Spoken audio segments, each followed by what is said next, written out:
जय हिंद, वंदे मातरम, जय संविधान। दोस्तों, मैं आज का जो विषय और अति संवेदनशील गंभीर विषय है वो आप लोगों के सामने ले रख रहा हूँ, क्योंकि ये मेरे से, आपसे, आपके, हमारे परिवार से, बच्चों से, आने वाली पीढ़ी से जुड़ा हुआ सवाल है। अगर आज हमने इस पे बात नहीं की तो आने वाले समय पे हमारे देश में बहुत सारी अशांतियाँ, बहुत ऐसी तकलीफें उत्पन्न हो जाएंगी कि जिसका निवारण करना सरकारों तक को मुश्किल हो जाएगा।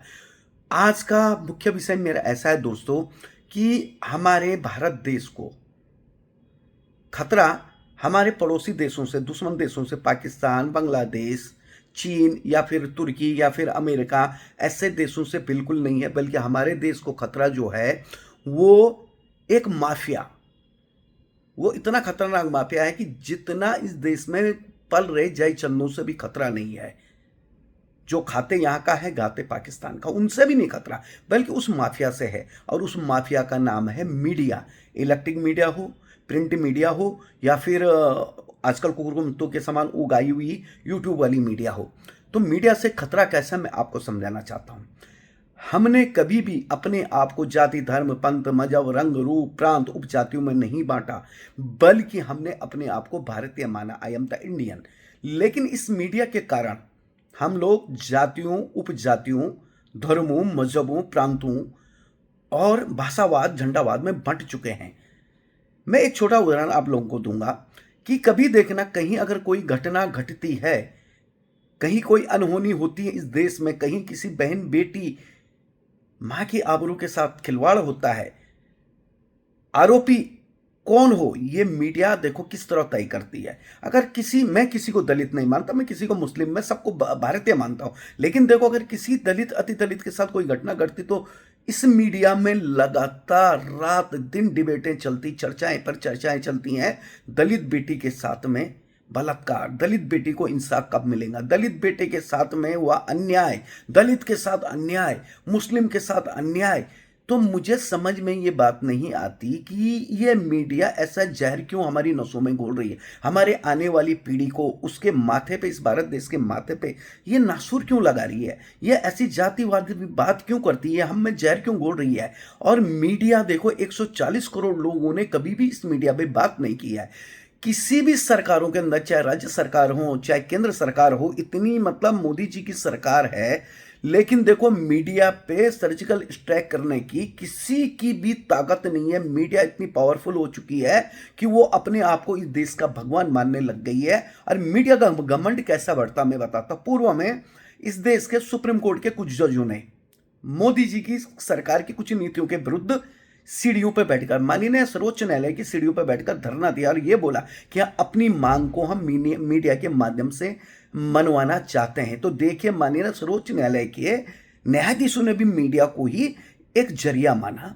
उसके बाद मीडिया जो ट्रायल चलाती है, देखो दुख और पीड़ा कैसी होती है मैं बताता हूं।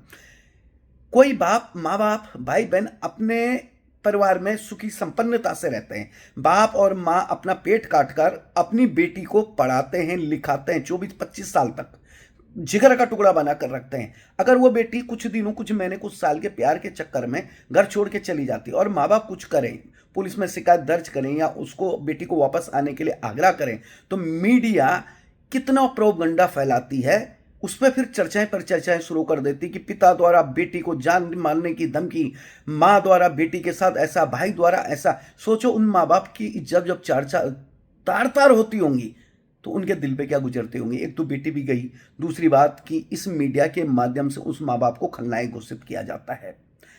दलित, अति दलित, मुस्लिम, इस्लाम के नाम पे बेटी की आबरू का सौदा किया जाता है मीडिया के माध्यम से। क्योंकि आबरू लुटने वाली, मरने वाला मेरा अपना भारतीय, लेकिन मीडिया के चक्कर में। और ये पर्टिकुलर देखते हैं कि इनको कहाँ अच्छा लगता है, गिद्ध समान लाशें नोचने के लिए, मांस नोचने के लिए कहाँ इनको सक्सेस होता है। देखिए, अगर सवर्ण के ऊपर में अन्याय, अत्याचार होता है तो करने वाला अगर मुस्लिम है या फिर दलित, अति दलित समाज से आता है तो इनके मुंह में दही जम जाता, कहीं कोई डिबेट नहीं, कोई बातचीत नहीं होती। लेकिन अगर इनकी नजर में बना हुआ दलित, इनकी नजर में बना हुआ इस्लाम, मुस्लिम, मैं फिर से कह रहा हूं, मैं सबको भारतीय मानता हूं, लेकिन अगर करने वाला सवर्ण है तो देखो रात दिन उनका जीना मुश्किल हो जाता है। एक व्यक्ति के चक्कर में वो पूरा समाज कटघरे में खड़ा किया जाता है।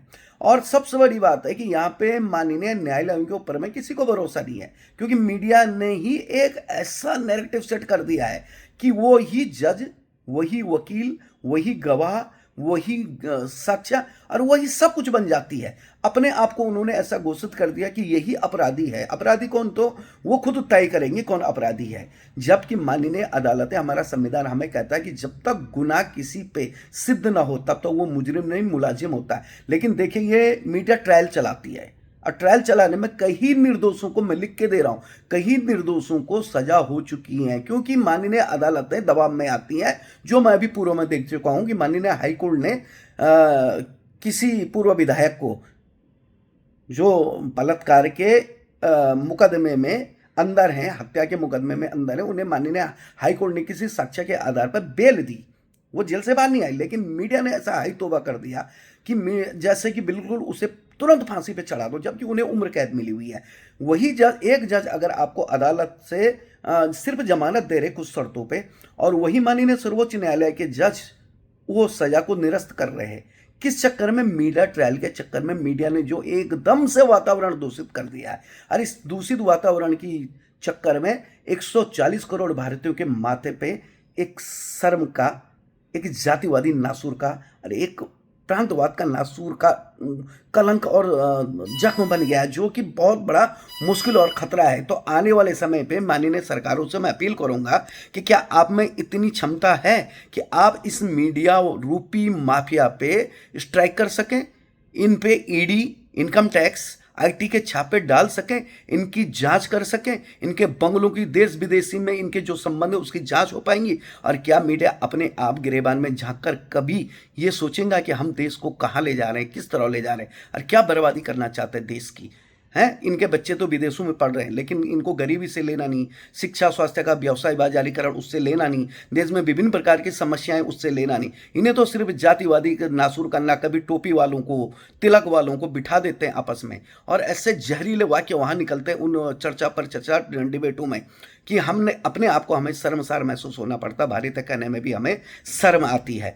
तो अब समय आ गया माननीय राज्य सरकारें हो या केंद्र की सरकार हो कि इन पे सर्जिकल स्ट्राइक करें, और नहीं तो आने वाला समय पे ये मीडिया रूपी माफिया, चाहे वो प्रिंट हो, इलेक्ट्रिक हो या फिर यूट्यूब वाला हो, आजकल बहुत सारा कुकुरमुत्तों के सामान उगाया है, इस देश को बर्बाद करने में, इस देश को नष्ट करने में कोई समय नहीं लगाएगा। इसीलिए सचेत हों समय से पूर्व, इस मीडिया रूपी, माफिया रूपी मीडिया को, और इस पर नकेल कसने की कोशिश करें। दुर्भाग्य से मैं भी इस माफिया का एक अभिन्न हिस्सा हूं, क्योंकि बहुत सारे राष्ट्रीय न्यूज़पेपरों में मेरे लेख आते थे, लेकिन मैंने उस लेखनी पे अब ताला लगा दिया, क्योंकि वो लेखनी में अब वो मर्म नहीं है, क्योंकि उस लेखनी में अभी सिर्फ और सिर्फ ब्लैकमेलिंग, नफरत की बदबू आती है करके मैंने लेखनी को, अपनी कलम को और ताला लगा दिया है। और फिर से रिक्वेस्ट करूंगा सभी देशवासियों की तरफ से कि इस मीडिया रूपी माफिया पे अंकुश लगाने की मेहरबानी करें, कृपा करें, इनकी जांचें करें कि ये इतने निरंकुश कैसे हैं। क्योंकि सरकार तो डरती है, नेता तो डरते हैं, न्यायपालिका इनसे डर रही है, पुलिस इनसे डर रही है, विद्यार्थी इनसे डर रहे हैं, आम जन इनसे डर रहा है कि न जाने ये कब हमें फर्श पे पहुंचा दें, कब हमको अर्श से फर्श पे लाएं, फर्श से अर्श पे लाएं, न जाने कब हमको गुनहगार घोषित करें। इसलिए माननीय सरकारों, होश में आओ और इस माफिया रूपी मीडिया पे अंकुश लगाओ। जय हिंद, वंदे मातरम, जय संविधान।